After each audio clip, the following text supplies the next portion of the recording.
میرے محترم بزرگ عزیز دوستوں، آدمی کا ایک ظاہر ہوتا ہے اور ایک اندرون یعنی باطن۔ ظاہر کے لیے بھی شریعت کے احکام ہیں اور باطن کے لیے بھی شریعت کے احکام ہیں۔ ہمارا جو اندرون ہے، باطن ہے، اس کے لیے بھی شریعت کے احکام ہیں اور ہمارا جو ظاہر ہے اس کے لیے بھی شریعت کے احکام ہیں۔ اگر ہمارا ظاہر شریعت کے مطابق ہے اور ہمارا باطن شریعت کے مطابق ہے تو انشاءاللہ ہم کامیاب ہیں۔ ہمارا ظاہر بھی، ظاہر بولے تو کیا، ظاہر میں ہمارا چہرہ ہے، ہمارے لباس ہیں، ہمارے معاملات ہیں، ہمارے طور طریقے ہیں، ہمارے اخلاق ہیں جو ظاہر میں دکھنے میں آتی ہیں۔ تو یہ ساری چیزیں، ہمارا لباس، ہمارا چہرہ، ہمارے کپڑے، ہمارے طور طریقے شریعت کے مطابق، پیارے نبی صلی اللہ علیہ وسلم کے بتائے ہوئے طریقے کے مطابق یہ ظاہر ہے۔ اور ایک ہے باطن، یعنی وہ اندر کا معاملہ ہے، دل کی نیت، دل انسان کا صاف ہو، اس کے جذبات اچھے ہوں، اس کی نیت اچھی ہو، اس کے اندر شہرت کا جذبہ نہ ہو، دل میں حسد نہ ہو، دل میں کینہ نہ ہو، دل میں جلن نہ ہو۔ دل کا معاملہ جو ہے، ہمارا دل جو ہے ان تمام چیزوں سے پاک ہو، ہمارا باطن، ہمارا اندرون، ہمارا دل حسد سے پاک ہو، کینے سے پاک ہو، دکھلاوے کے کاموں سے اور ان جذبات سے، ان خواہشات سے ہمارا دل، ہماری نیت پاک ہو۔ جو کام بھی کریں صرف اللہ کے لیے کریں، میں جو کر رہا ہوں وہ مجھے معلوم اور میرے اللہ کو معلوم، بس وہ مجھے معلوم اور میرے اللہ کو معلوم بس۔ کیونکہ اگر ظاہر میں کام اچھا ہے لیکن اندرون یعنی دل میں نیت صحیح نہیں ہے تو وہ کام بھی اللہ کے یہاں مردود ہے، اللہ کے یہاں وہ کام بالکل پسند نہیں، ناقابل قبول ہے، ریجیکٹ ہے وہ کام۔ ظاہر میں اچھا ہے لیکن دل میں نیت صحیح نہیں ہے۔ جیسے مسجد بنانا کتنا اچھا کام ہے، اللہ کے گھر کی تعمیر کتنا مبارک کام ہے، کتنا اونچا اور کتنا اچھا کام ہے، اور کتنی فضیلتیں اللہ کے نبی صلی اللہ علیہ وسلم نے اس سلسلے میں بیان فرمائی۔ اللہ کے گھر کو جو بنائے گا اللہ تعالیٰ جنت میں اس کے لیے محل تعمیر کریں گے۔ اور ان مسجدوں کی فضیلت یہ ہے کہ جب قیامت آئے گی، قائم ہوگی، پہاڑ روئی کے گالوں کی طرح اڑتے پھریں گے، پوری سرزمین میں یہ مساجد ایسے ہوں گے کہ کچھ نہیں ہوں گے۔ اللہ ان مسجدوں کو سیدھے آسمانوں پر اٹھا لیں گے، پوری عمارت سمیت اللہ تعالیٰ ان مسجدوں کو آسمانوں پر اٹھا لیں گے۔ اسی لیے مسجد کے احکام میں یہ ہے کہ مسجد، شرعی مسجد اس کو کہتے ہیں کہ مسجد کے اوپر کچھ نہ ہو، صرف مسجد ہی مسجد ہو، سمجھ رہے ہیں؟ اگر کوئی مسجد ایسی ہے کہ اس کے اوپر گھر ہیں، اس کے اوپر گوڈاؤن ہے، تو وہ مصلی کے حکم میں آتی ہے، شرعی مسجد کے حکم میں مسجد ہے، آپ نام اس کو رکھ دیے، لیکن شرعی اعتبار سے مسجد جو قائم ہوگی وہ قیامت تک اس جگہ کچھ اور نہیں، بس وہ اللہ کے لیے وقف ہے، وہ اس میں کسی کی ملکیت نہیں اللہ کے علاوہ، اس کو مسجد کہتے ہیں۔ تو بہرحال مسجد بنانا کتنا اچھا کام ہے، کتنا ثواب کا کام ہے، کتنا مبارک کام ہے، لیکن آپ کو یہ سن کر تعجب ہوگا کہ ایک مسجد بنائی گئی تھی، اللہ نے اس مسجد کو گرانے کا حکم دیا۔ اللہ نے قرآن میں اس مسجد کو گرانے کا حکم دیا، حالانکہ ظاہر میں کتنا اچھا ہے۔ کیا کر رہے ہیں؟ مسجد بنا رہے ہیں۔ مسجد کس کے لیے؟ عبادت کے لیے۔ کس کا گھر؟ اللہ کا گھر۔ کون بنا رہے ہیں؟ ایمان والے بنا رہے ہیں۔ اللہ نے قرآن میں فرمایا مسجد گراؤ، ڈھاؤ اس کو، 11ویں پارے میں۔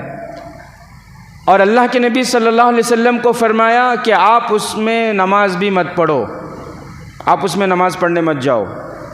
فمن اسس بنیانہ علی تقوی من اللہ، وہ قرآن کی آیت ہے، فمن اسس بنیانہ علی شفا جرف ہار فانہار بہ فی نار جہنم واللہ لا یہدی القوم الظالمین۔ 11ویں پارے میں تیسرے صفحے میں، حفظ قرآن میں تیسرے صفحے میں یہ آیت ہے۔ وہ قرآن اس مسجد کا پورا تذکرہ ہے کہ بنانے والوں نے بنایا لیکن ان کی نیت صحیح نہیں تھی، ان کی نیت صحیح نہیں تھی، ان کی نیت اچھی نہیں تھی، ان کے جذبات صحیح نہیں تھے، تو اللہ نے فرمایا کہ ڈھاؤ اس کو، گرا دو، گرا دی مسجد وہ۔ تو میرے عزیز ساتھیوں، مومن کا ظاہر بھی صحیح ہونا، شریعت کے مطابق ہونا، اور مومن کا باطن اندرون بھی شریعت کے مطابق ہونا، تبھی وہ کامیاب ہے۔ بہت سے مرتبہ ایسا ہوتا ہے کہ ظاہر اچھا نہیں ہوتا، ظاہر میں کوئی کام اتنا اچھا نہیں لگتا، لیکن نیت صحیح ہوتی ہے، جذبات صحیح ہوتے ہیں، تو ظاہر میں اگر اس کے وجہ سے کوئی نقصان ہو جائے تب بھی اللہ تعالیٰ اس پر پکڑ نہیں کرتے۔ نیت صحیح تھی، طریقہ صحیح تھا، دل پاک تھا، جذبات اچھے تھے، لیکن ظاہر میں کچھ خرابی ہو گئی، کچھ نقصان ہو گیا، تو اس کی وجہ سے اللہ اس پر پکڑ نہیں کریں گے کل قیامت کے دن۔ اس کو ایک مثال کے ذریعے سمجھے۔ مثال کے طور پر ایک آدمی دکان کو گیا، ایک کیلا کھایا، موز کھایا، موز کھانے کے بعد اس کا چھلکا اس نے سلیقے سے، ادب سے ایک جگہ رکھا تاکہ یہ کوئی جانور آ کر کھا لے، کوئی بیل وہاں سے گزرے تو کھا لے، یا کوئی بکری گزرے گی، اللہ کی مخلوق گزرے گی، کچھ بھی گزرے گی وہ کھا لے گی، مجھے ثواب ملے گا۔ نیت اچھی ہے۔ اب اس نے وہ رکھا وہاں پر۔ میرے عزیز ساتھیوں، حضرت مفتی تقی عثمانی صاحب جو اس وقت ہیں نا، ان کے والد صاحب حضرت مولانا مفتی شفیع صاحب رحمۃ اللہ علیہ، اللہ نے بڑا کام ان سے لیا، اور قرآن کے تعلق سے انہوں نے جو تفسیر کی کتاب لکھی قرآن کی، معارف القرآن، بڑی زبردست کتاب ہے، اردو میں ہے، عام فہم زبان سب سمجھ سکتے ہیں، ضرور اس کا مطالعہ کرنا چاہیے۔ تو مفتی شفیع صاحب فرماتے ہیں کہ میں ایک مرتبہ میرے استاذ حضرت مولانا اعزاز علی صاحب کے پاس گیا۔ مفتی شفیع صاحب فرماتے ہیں کہ میں اپنے استاذ حضرت مولانا اعزاز علی صاحب کے پاس گیا، ان کی خدمت میں گیا، تو وہ کھانا کھا رہے تھے، دسترخوان اٹھانے کی باری تھی۔ تو مفتی صاحب فرماتے ہیں کہ میں نے دسترخوان اٹھانا چاہا کہ چلو میں دسترخوان اٹھا دیتا ہوں، تو ان کے استاذ نے ان سے کہا کہ بھئی تم نے دسترخوان اٹھانے کا طریقہ سیکھا ہے؟ کیا پوچھا؟ تم نے دسترخوان اٹھانے کا طریقہ سیکھا ہے؟ مفتی شفیع صاحب فرماتے ہیں کہ مجھے بڑا تعجب ہوا کہ دسترخوان اٹھانے کا طریقہ بھی ہوتا ہے کیا؟ یہ بھی کوئی سیکھنے کی چیز ہے؟ دسترخوان اٹھانے کا طریقہ۔ حضرت نے فرمایا کہ رکو، ٹھہرو، دسترخوان اٹھانے کا طریقہ سیکھ لو پہلے۔ دیکھو اس دسترخوان میں کچھ ہڈیاں ہیں، ان ہڈیوں کو فلاں مقام پہ لے جا کے رکھو، کیونکہ وہاں وہ کتوں کا علاقہ ہے، کتے آئیں گے کھا لیں گے۔ اور اس دسترخوان میں جو روٹی کے پرزے گرے ہوئے ہیں، جو روٹی کے ٹکڑے وغیرہ گرے ہوئے ہیں ان کو لے جا کر، روٹی کے کھانے کے جو چیزیں ہیں ان کو لے جا کر فلاں جگہ بلوں کے پاس ڈالو، وہاں چونٹیاں، کیڑے مکوڑے، حشرات الارض اس کو کھائیں گے۔ اللہ اکبر کبیرہ۔ تو دسترخوان اٹھانے کا طریقہ سکھا رہے ہیں، دسترخوان کہ اس میں جو ہڈیاں ہیں وہ وہاں لے جا کر ڈالو، کیونکہ وہاں اللہ کی جو مخلوق وہاں رہتی ہے وہ اس سے فائدہ اٹھائیں گے، اور پھر جو روٹی کے ذرات ہیں وہ بلوں کے پاس ڈالو، وہ اس سے فائدہ اٹھائیں گے۔ اور میوے کے جو چھلکے ہیں، یہ میوے کے جو چھلکے ہیں وہ فلاں راستے کے پاس ڈالو، وہاں سے بیل بکریاں وغیرہ گزریں گی تو وہ کھا لیں گی۔ آج میرے عزیز ساتھیوں، ہمارے بڑوں نے ہمیں ہر چیز، ہماری شریعت نے، ہمارے دین نے ہمیں ہر طریقہ سکھایا، ہمارے بڑوں نے عمل کر کے دکھایا، لیکن آج کس گھر میں اس پر عمل ہو رہا بتاؤ مجھے؟ ہے کوئی گھر جو یہ کہہ سکے کہ نہیں ہم اس پر عمل کر رہے ہیں؟ آج تو ہمارے یہاں دیگوں کے دیگ کچرے کی ٹوٹی میں لے جا کے ڈال رہے ہیں، دیگوں کے دیگ۔ کھانے پینے کی چیزیں خراب ہو جاتی ہیں، اسے پھینکنے کا طریقہ ہے سلیقے سے، ادب سے۔ کہاں پھینکنا؟ کچرے کی ٹوٹی میں پھینکے جا رہے ہیں۔ اتنی گندگی ہمارے اندر پتہ نہیں کہاں سے آ گئی، اتنی بے حرمتی، اتنی بے عزتی رزق کی۔ جناب آقا محمد الرسول اللہ صلی اللہ علیہ وسلم نے فرمایا، اکرم الخبز، روٹی کی عزت کرو، خبز روٹی کی عزت کرو۔ علماء کرام اس کی تفسیر میں فرماتے ہیں رزق کی عزت کرو، کھانے پینے کی جتنی چیزیں ہیں ساری چیزوں کی۔ کچرے میں ڈال دینا، محلے کے کچرے کی ٹوٹی دیکھو کیسی رہتی ہے، پورے کھانے پینے کی چیزوں سے بھری پڑی ہے۔ کچرے کی ٹوٹی میں ڈال دینا یہ ادب نہیں ہے، یہ ہمارے دین نے ہمیں یہ نہیں سکھایا، ہمارے نبی نے ہمیں یہ نہیں سکھایا۔ بہرحال میرے عزیز ساتھیوں، تو میں یہ کہہ رہا تھا کہ انسان ظاہر میں بھی صحیح ہو، اس کا ظاہر بھی شریعت کے مطابق ہو، اس کا باطن بھی شریعت کے مطابق ہو۔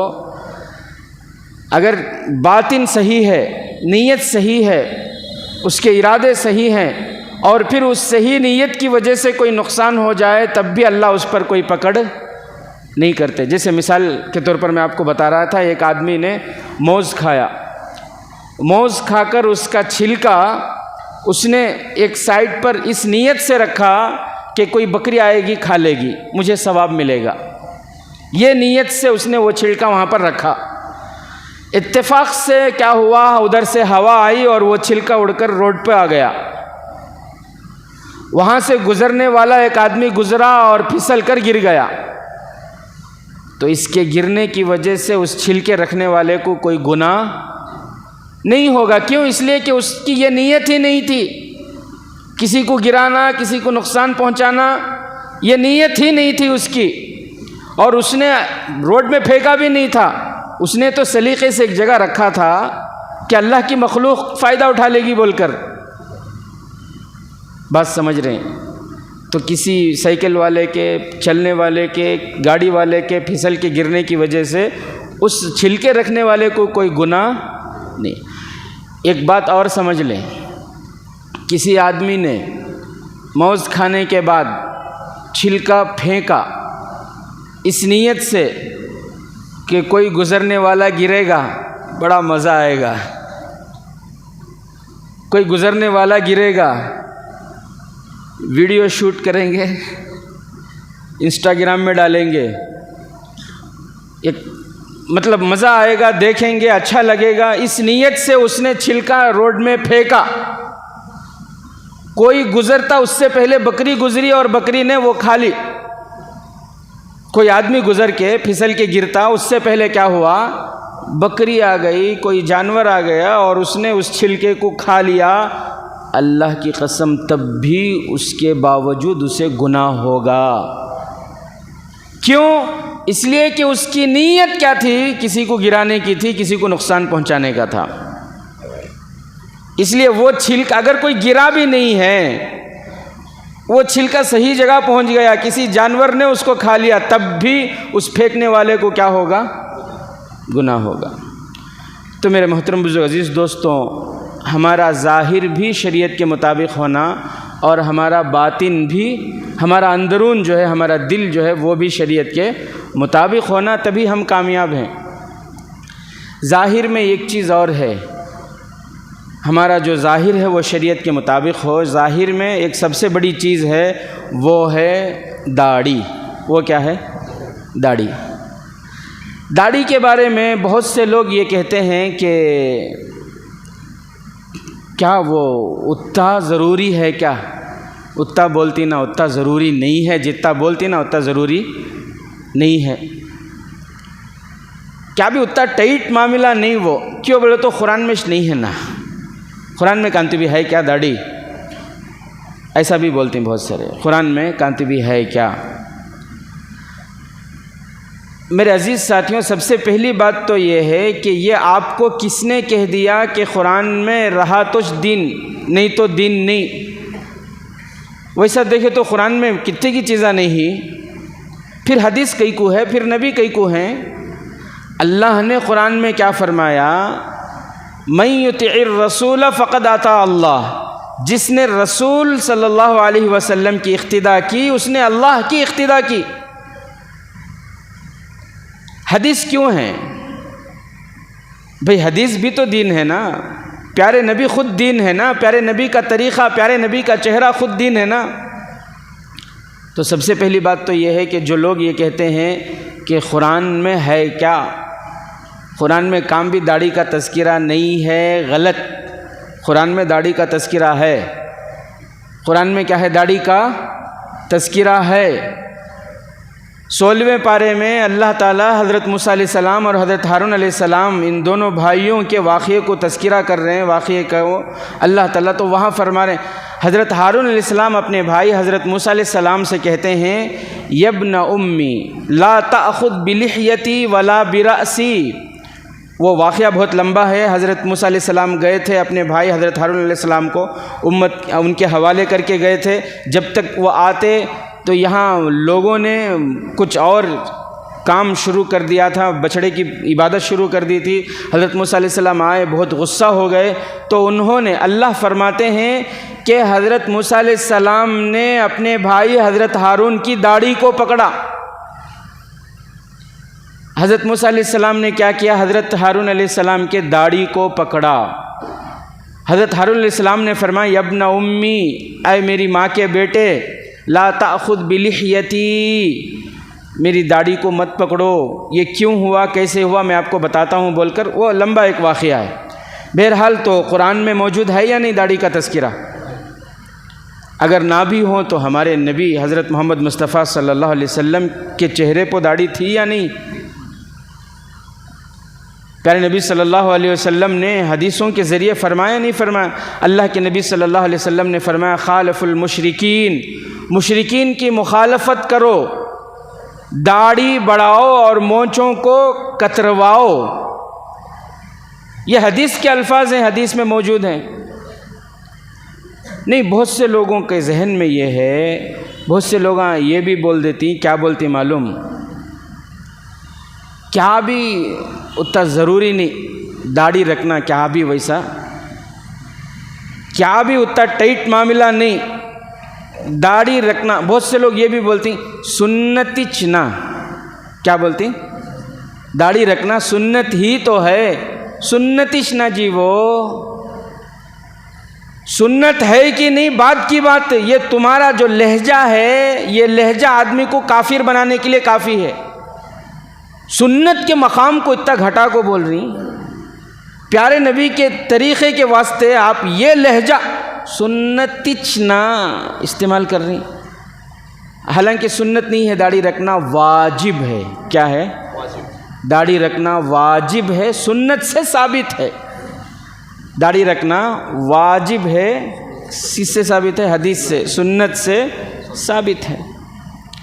بہرحال میرے عزیز ساتھیوں، تو آج کا سبق جو میں یہ کہہ رہا تھا کہ ہمارا ظاہر بھی شریعت کے مطابق ہونا، ہمارا باطن بھی شریعت کے مطابق ہونا۔ ظاہر بولے تو کیا؟ ہمارا چہرہ، ہمارے لباس، ہمارے طور طریقے، ہمارے عادات، ہمارے اخلاق۔ اور باطن بولے تو کیا؟ ہمارا دل پاک ہو حسد سے، کینے سے، جلن سے، تکبر سے، دکھلاوے سے اور مشہور ہونے کے جذبے سے، شہرت کے جذبے سے، نام کمانے کے جذبے سے، ان تمام چیزوں سے ہماری نیت پاک ہو، ہمارا دل پاک ہو اور ہمارا ظاہر غیروں کے طریقے سے پاک ہو۔ ہمارا ظاہر شریعت کے مطابق ہوگا، ہمارا باطن شریعت کے مطابق ہے تو انشاءاللہ ہم کامیاب ہیں۔ اللہ تعالی ہمیں عمل کی توفیق نصیب فرمائے۔ میرے محترم بزرگ دوستوں، بہت سے لوگ جو نت نئی بیماریاں ہیں، قسم قسم کی نئی بیماریاں، قسم قسم کی بیماریوں میں مبتلا ہوتے ہیں اور پھر بڑے پریشان ہوتے ہیں۔ میرے محترم بزرگ عزیز دوستوں، بیماریوں سے حفاظت کا ایک بہترین طریقہ جو اللہ تبارک و تعالیٰ نے اس امت کو دیا وہ ہے صدقہ۔ وہ کیا ہے؟ صدقہ۔ آپ اپنے ڈاکٹر کے پاس ضرور جائیں، دوائیاں ضرور وقت پر کھائیں، احتیاط ضرور کریں، لیکن ان تمام کے اوپر ایک چیز ہے، وہ ہے صدقہ۔ اللہ تعالیٰ صدقے کے ذریعے بڑی بڑی مصیبتوں کو ٹال دیتے ہیں۔ اللہ تعالیٰ صدقے کے ذریعے بڑی بڑی آفتوں سے بندے کی حفاظت فرماتے ہیں، بڑی بڑی بیماریوں سے بھی اللہ تعالیٰ نے حفاظت فرمائی ہے۔ اس کے کئی واقعات ہیں۔ مولانا بیان کر رہے تھے کہ پڑوس ملک میں ایک مالدار شخص، پڑوس ملک کے ایک مالدار شخص امریکہ میں رہتے تھے۔ اتفاق سے ان کو کینسر کی بیماری ہو گئی اور ایک دم آخری اسٹیج پر پہنچ گئی وہ بیماری۔ انہوں نے اپنے ڈاکٹر سے علاج کرایا۔ وہاں ان کا جو ڈاکٹر تھا وہ کینسر کا اسپیشلسٹ تھا، اس کے پاس انہوں نے علاج کرایا۔ اس نے جب پوری رپورٹ دیکھی، رپورٹ دیکھ کر اس ڈاکٹر نے ان کو کہا، اس مالدار صاحب کو، کہ یہ کینسر جو ہے 3rd یا 4th اسٹیج کو پہنچ گئی ہے، اب اس کے پیچھے پیسے خرچ کرنا بالکل بیکار ہے، آپ اپنی پوری دولت خرچ کریں تب بھی اس کا علاج نہیں ہو سکتا، اس لیے میری رائے یہ ہے کہ آپ یہاں رہنا چاہتے ہیں تو یہاں رہیں،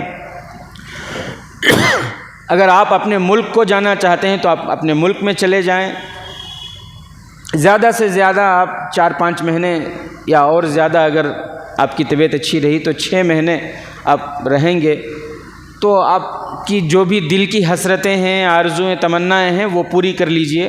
آپ یہاں رہنا چاہیں یہاں رہیں، وہ پھر گاؤں جانا چاہیں، اپنے ملک جانا چاہیں وہاں چلے جائیں۔ اب وہ جو مالدار تھے وہ صاحب ایمان تھے۔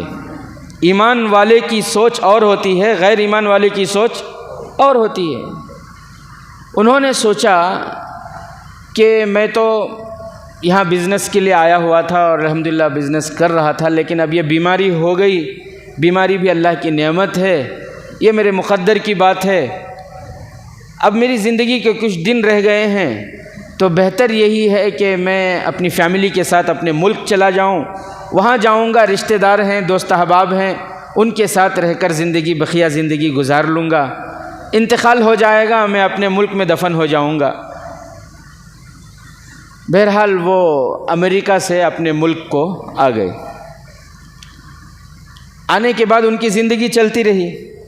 اب رشتہ دار، دوست احباب سب پوچھتے ہیں بھئی کیا ہوا، کئی کو آ گئے، وہاں تھے نا، کئی کو آ گئے، کئی کو آ گئے۔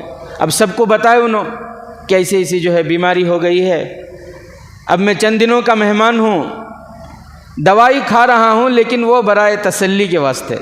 دوائی کیا ہے؟ ڈاکٹر نے بتایا کہ دوائی وہ تسلی کے لیے، اس بیماری کا اس اسٹیج پر آپ پہنچ گئے کہ اس کا کوئی علاج ہی نہیں ہے، اس کینسر کا کوئی علاج ہی نہیں، تو تسلی کے لیے دوائی کھا رہا ہوں بس۔ اب وہ پابندی سے نماز پڑھتے تھے، نماز کو آنا، مسجد کو جانا، مسجد سے گھر آنا، اور پھر صبح و شام ذرا تفریح بھی کر لیتے، واک وغیرہ کر لیتے، اور دوائیاں پابندی سے وقت پر کھاتے تھے۔ ایک دن ایسا ہوا کہ شاید جمعہ کا دن ہوگا، ایک دن ایسا ہوا کہ وہ گوشت لینے کے لیے گوشت کے دکان کو گئے۔ گوشت لینے کے لیے گوشت کے دکان کو گئے. اب گوشت کے بغیر مسلمان کا جینا ہوتا ہے کیا؟ جیا تو بھی اس پہ، مریا تو بھی. اب گوشت لینے کے لیے جب وہ دکان پر گئے، گوشت کی فضیلت بھی ہے بہت ساری، بہت فضیلتیں بھی ہیں، اور اللہ کے نبی صلی اللہ علیہ وسلم کو بہت محبوب تھا، مرغوب تھا، پسند بھی تھا. اب اس پر بیان کروں تو وہ ایک الگ موضوع چھڑی آئے گا. بہرحال جو نہیں کھاتے ہیں وہ ان کی نصیب ہے، ہمیں کیا بھی نہیں کر سکتے. حالانکہ لوگوں کے درمیان انہوں فخر کرتی، ہمیں یہ نہیں کھاتے، وہ نہیں کھاتے. جے تمہاری بدنصیبی جی، وہ تم نہ وہ یہ نہیں ہے، وہ صحیح بات ہے. محروم ہیں آپ کہ اللہ کی اس نعمت سے لذت اٹھانے کا آپ کو موقع نہیں ہے. تو گئے گوشت کی دکان کو گوشت لانے کے لیے، تو وہاں قصاب ان کے واسطے گوشت کاٹ رہا تھا. اب انہوں امریکن ریٹرن، امریکہ سے آئے ہوئے ہیں، مالدار ہیں، رسپیکٹ تھی، ان کی عزت تھی. اب عزت سے جو ہے ان کے لیے گوشت کاٹ رہا قصاب. قریب میں تھوڑی دور فاصلے پر ایک عورت کھڑی ہوئی تھی، ایک پھٹے برقعے میں، حسرت کی نگاہوں سے دیکھ رہی تھی. اور یہ قصاب گوشت کاٹتے کاٹتے اس عورت کو ڈانٹ رہا تھا. اللہ اکبر کبیرہ. عزیز ساتھیوں، ہم اپنے گھروں میں گوشت لے کر آتے ہیں، الحمدللہ کھاتے بھی ہیں، لیکن کیا کبھی اپنے رشتہ داروں کی خیر خبر لیتے ہیں؟ اپنے رشتہ داروں میں جو غریب ہیں، جو بیوہ ہیں، جو یتیم ہیں، مسکین ہیں، اپنے محلے میں، اپنے اڑوس پڑوس میں، اپنے شہر میں، کیا ان کے گھروں میں پہنچ رہا ہے یا نہیں پہنچ رہا؟ کبھی اس کی خبر ہمیں لینے کی توفیق ہوتی ہے؟ یا ہمارے دل پتھر ہو گئے، پتھر گناہوں کی وجہ سے؟ کسی غریب کے درد کا احساس ہی نہیں ہوتا، ہمیں کسی غریب کا کبھی کوئی خیال ہی نہیں آتا.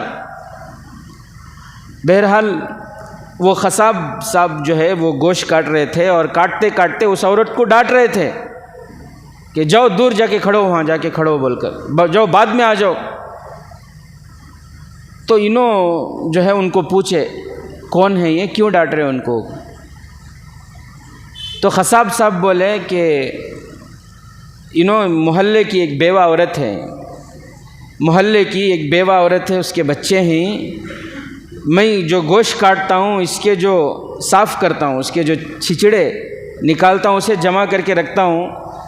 یہ آتی ہے، میں اس کو دے دیتا ہوں، یہ لے جا کے پکا کے اپنے بچوں کو کھلاتی ہے. میں کتنی مرتبہ اسے سمجھاتا ہوں، شام کو آؤ، شام کو آؤ، دن کچھ آ جاتی ہے انہیں. اب بھی جم کچھ نہیں، آگے آگ کھڑی ہے یہاں. بہرحال انہوں جو بولنا تھا بولے.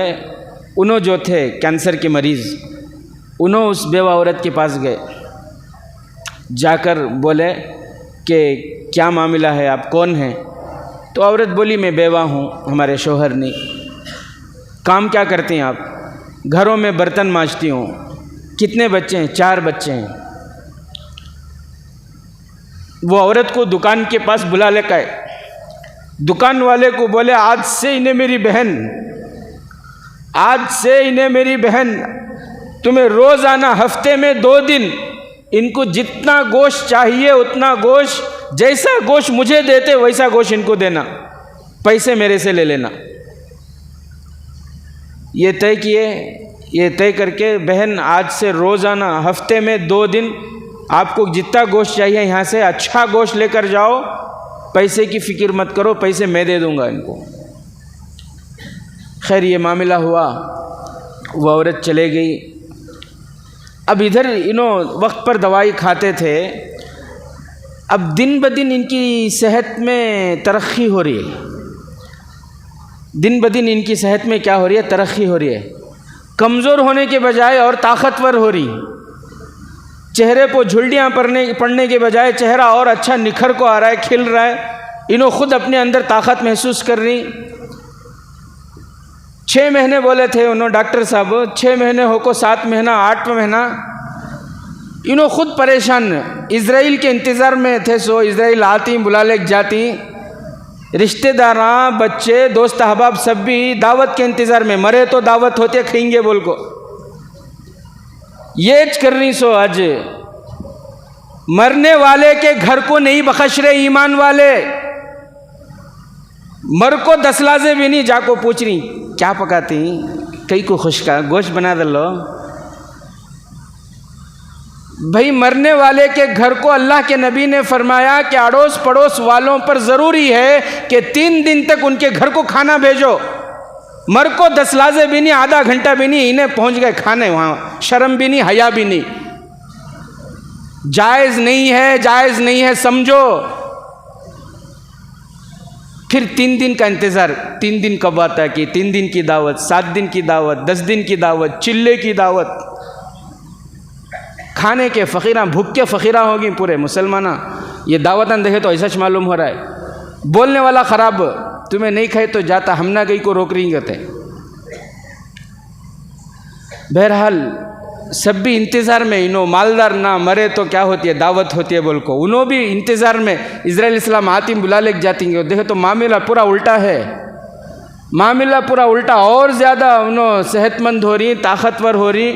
10 مہینے گزر گئے پھر بھی طبیعت جو ہے وہ دوائیاں بھی ختم ہو گئے. وہ امریکہ کی دوائیاں وہ ان کے ملک میں ملتے بھی نہیں تھے. صحت بھی اچھی تیسری نہ بول کو دوائیاں بھی لیے نہیں. پھر بیوی بچوں سے مشورہ کرے, ان کے بیوی بولے چلو ایک بار جا کو پھر ٹیسٹ کرا لے کے آ جائیں گے ڈاکٹر صاحب کے نے. پھر انہوں 10 مہینے کے بعد آئے امریکہ کو, ان کے جو پرسنل ڈاکٹر تھے ان کے نے جا کو, تو ڈاکٹر ڈر گا ان کو دیکھ کو. انہوں چکی نہیں, ان کی روح کی کر کو. کیوں بولے تو انہوں کینسر کے مریض بیمار تھے. یہ دیکھے تو ان کا چہرہ ایسا معلوم ہو رہا, آج کل میں ولیمہ ہو کریں گا ایسا معلوم ہو رہا نا ان کا. تو ڈاکٹر خود پریشان, تمہیں کی نہیں کیا قصہ, کیا اچھے ہی کیا وہاں جا کو علاج کرائے, دوا کھاتے تھے. نہیں اللہ, میں کیا بھی دوا نہیں کھاتا تھا, کیا بھی علاج نہیں کرایا, بلکہ تمہیں دیے تھے سو دوائیں بھی ختم ہو گئے. نہیں صحیح بولو, کیا راز. نہیں کیا, مجھے کیا بھی نہیں معلوم. آپ جو دوا دیے تھے وہ دوا میں ٹائم پہ کھاتا تھا, اور تمہیں بولے تھے کھانے پینے کی پابندی بھی نہیں, کیا ہونا کھاؤ کیا ہونا پیو, وہی سچ کر لے کھایا. میں تمہارے جو دوا تھے اسے پابندی کھایا, جتنے دن تھے کھایا, اس کے بعد کیا بھی نہیں, اس کے علاوہ کیا بھی نہیں ہے. نہیں تمہیں صحیح بھی کسی ڈاکٹر کے پاس علاج کر کوئی, نہیں تو کیا تمہیں ناٹی دوا کھا کو ہی, نہیں تو کیا کی ایک راز ہے. نہیں میں ٹیسٹ کرانے آ کو ہوں, دیکھو کہ کیسی ہے طبیعت, کینسر وہ کیا ہوا ذرا دیکھو. ڈاکٹر ٹیسٹ کرایا, رپورٹ دیکھ کو ڈاکٹر پھر وہ لیبارٹری والے کو فون کرا, پھر ان کی رپورٹ کی نہیں کسی اور کی ہے. وہاں سے انہوں کنفرم کر رہی, نہیں بھائی ان کی نہیں, اور ایک مرتبہ ٹیسٹ کراؤ, اور ایک مرتبہ ٹیسٹ کرائے تو نیگیٹو آ رہا ہے. کینسر کیا ہے, نیگیٹو. ڈاکٹر حیران پریشان, پکڑ لیا انہیں, صحیح بولو تمہیں کون علاج کرے سو تمہارا. میں وہ ڈاکٹر کو جا کے ملنا, میں وہ دوائیاں معلوم کرنا. کیوں کہ تم, میں یہ کینسر کے ڈاکٹروں میں اسپیشلسٹ ہوں, میں مجھے وہ معلوم کرنا کون علاج کرے, کیا دوا کھائے تمہیں ضرور بولو مجھے. پکڑ کو چھوڑ رہے اس نے. انہوں بولے نہیں میں کیا بھی نہیں کھایا. تمہیں کیا بھی نہیں کھا رہے تو پھر کیا تمہیں ایک راز کی بات ہے وہ بولو مجھے. راز کی بات کیا ہو سکتی ہے. انہوں سوچنے کے بعد بولے اچھا میرے دل میں ایک بات آ رہی ہے, شاید یہ بات راز کی ہو سکتی ہے. وہ یہ کہ ایک دن میں گوشت لے لے تھا, ایک بیوہ عورت وہاں کھڑی تھی, اس کے واسطے میں گوشت کا انتظام کرا, اس کے واسطے میں ہمیشہ کے واسطے گوشت کا انتظام کرا. شاید وہ بیوہ کی دعا میرے جینے کی دوا بن گئی, شاید وہ بیوہ کی دعا میرے بیماری کی دوا بن گئی, اس لیے اللہ نے مجھے صحت عطا فرمائی. میرے عزیز ساتھیوں, اس لیے صدقہ یہ بہت بڑی چیز ہے. صدقہ یہ کیا ہے, بہت بڑی چیز ہے.